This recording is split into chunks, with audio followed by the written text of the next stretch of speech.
Hello everyone! Welcome back to my YouTube channel. So, ayun. Eto na naman ako at nagbabalik at magbubulo na naman sa newsfeed ng YouTube.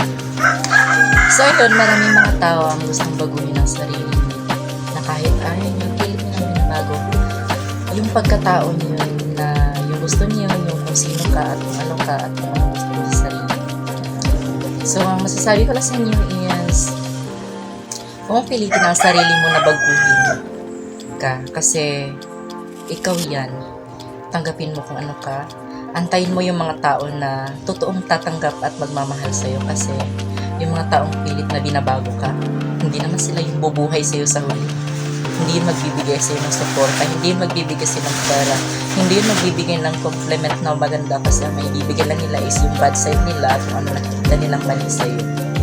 Oo, sabihin na natin na mali ang tinahak at mali ang gusto ko o mali yung pagkatao na gusto ko pero this is you, that is you, this is me. Ayaw kong baguhin ako ng kahit na sino at ayaw kong baguhin ako ng kahit na sino kasi kapag binago ko yung sarili ko based sa taong gusto nila kung ano yung maging ano ka, tingin ko naman hindi ka magiging masaya kasi pinili mo lang yung gusto nila at hindi yung gusto mo. Just follow your heart kasi yung puso mo yung talagang nasasabi kung ano ka at kung anong gusto mong maging sa sarili mo. Just to choose to be you and being you is more beautiful. Char lang.